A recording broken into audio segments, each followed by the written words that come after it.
Johnny,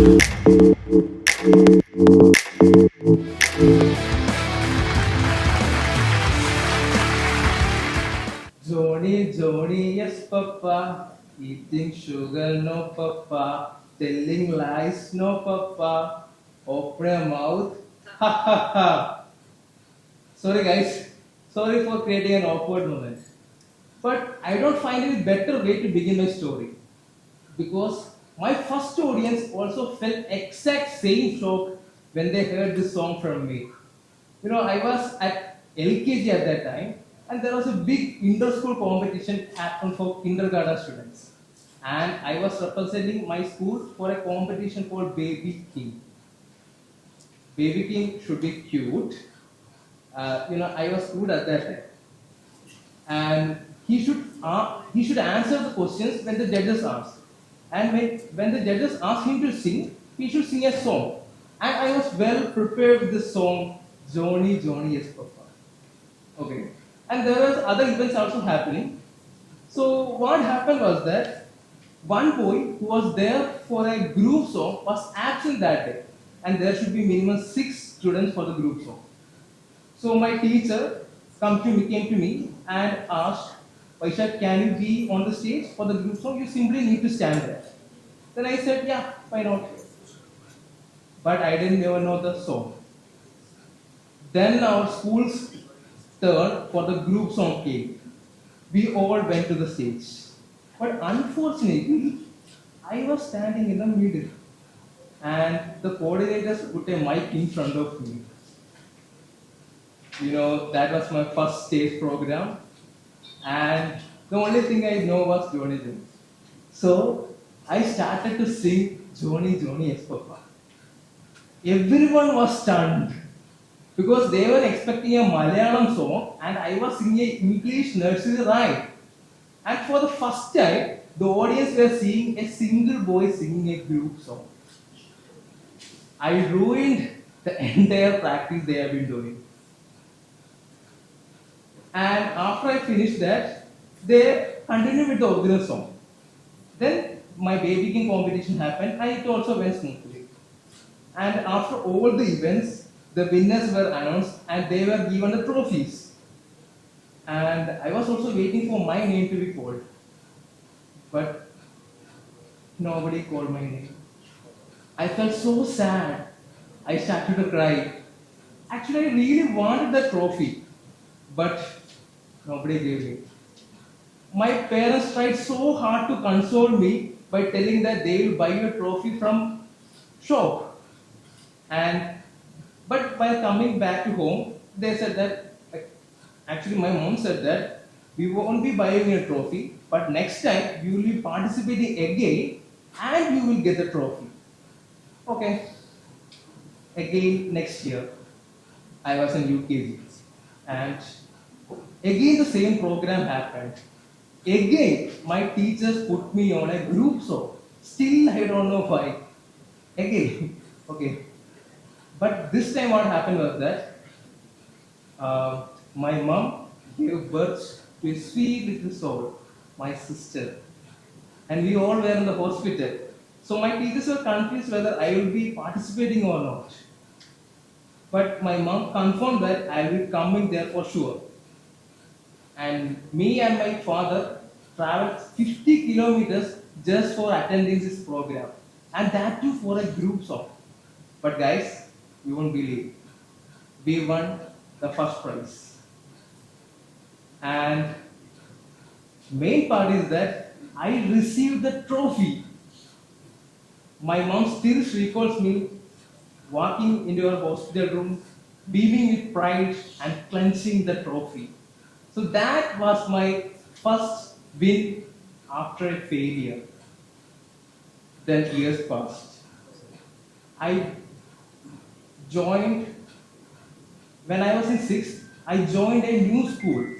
And there on the first day itself, I performed a dance. And it was a solo dance.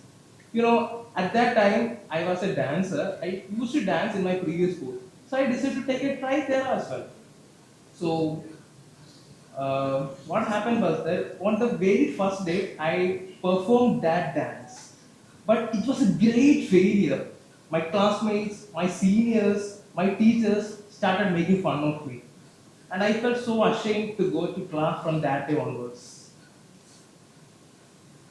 And when we are having a school trip, when I was trying to enjoy by dancing, one of the teachers asked me, I mean, teachers started making fun of me by reminding me of the dance that I performed in the freshers' day.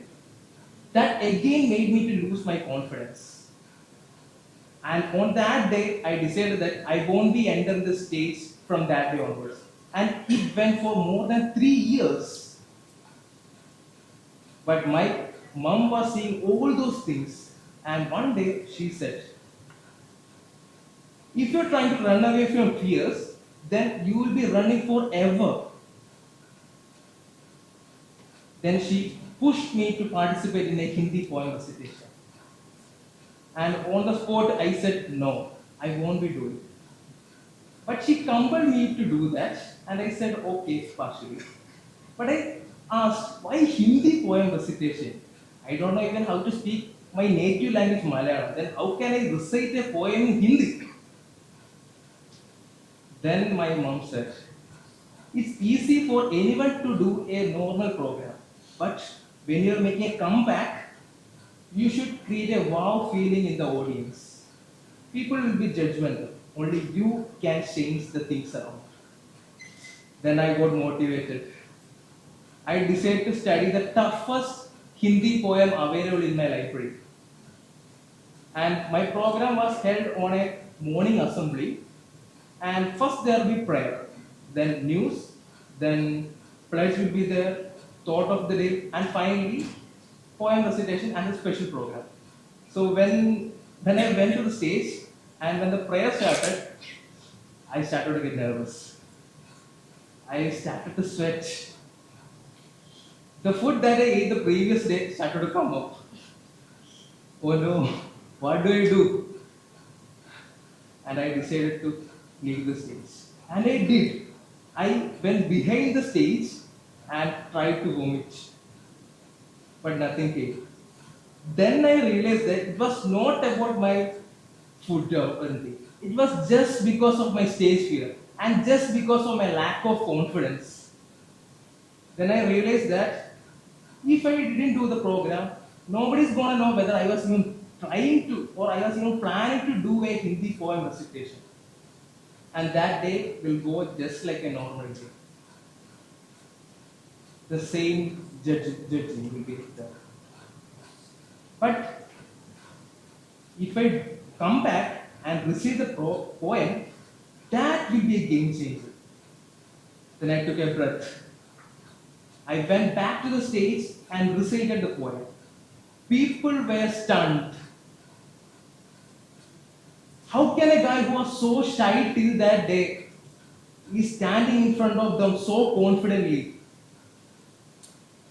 On that day, I got my confidence back and I became bold.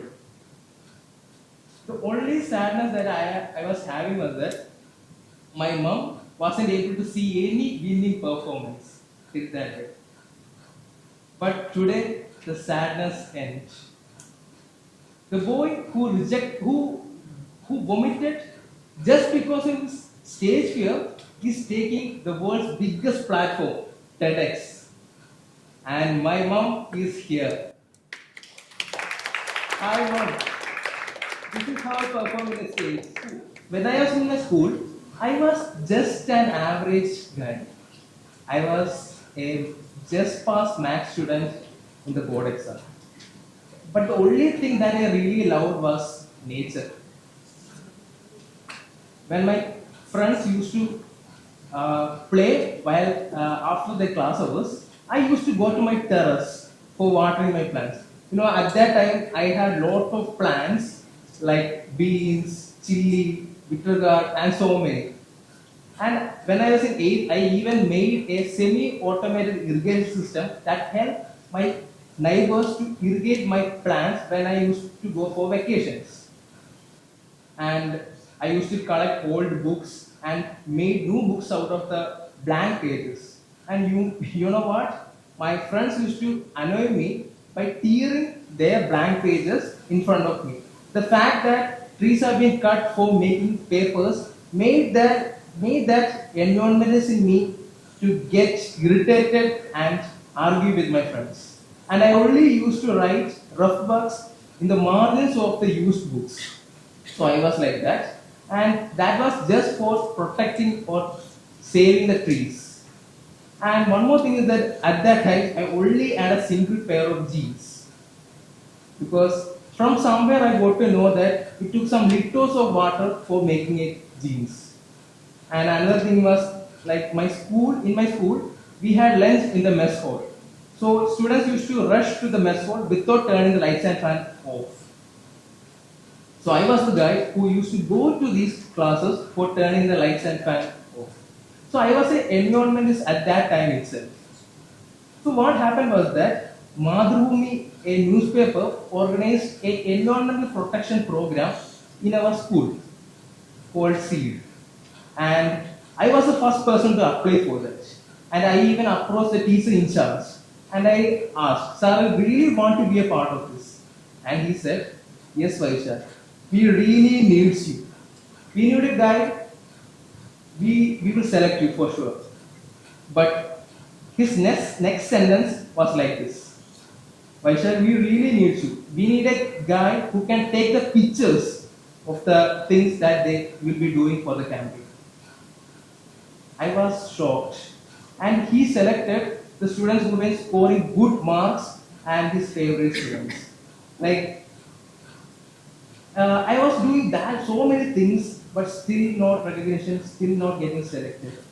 I felt like it would have been nice if they rejected me rather than simply sidelining me like a cameraman. But I think these kind of rejections were essential. Years passed. After 8 years, the boy who had been rejected for entering a environmental protection program in a school is now being selected by Meta as one among the top 9 teams across the world for the Youth Climate Tech program. And I will be representing India in the global platform, which will be happening in Singapore next month. So, life is like that. My life changed when I took the subject that I really loved. When I was in my PG, I met a professor called Dr. Chinchu Bose. He found a life science entrepreneur in me, and he encouraged me to participate in various idea pitching competitions. And guys, you won't believe, within an year, I won 14 awards in a row. And that gave me opportunity to become the student brand ambassador, and that also helped me to form a community for young entrepreneurs who wish to develop their innovative ideas. Later, the community became a national level community called Young Entrepreneurs School and Society, which helps hundreds of innovators to develop their innovative products. After completing my post-graduation, within the 2 months, I registered a company called TEDxAGBS, which aims to protect the environment in the smartest way possible. Then, after 1 month, we received the India's prestigious award called Genesis by the Ministry of Electronics and Information Technology for that project. You know, life is like that. Sometimes you won't get what you wish. Sometimes you will fail. Sometimes people will judge you. But only you can change the things around. Your dreams are just like a beautiful picture on a wall. You dream for it. You wish for it. But when someone took that away, you will feel sad. You will just feel sad. But there is something else. Something that you can't live without. Something so essential in your life. And that's your need.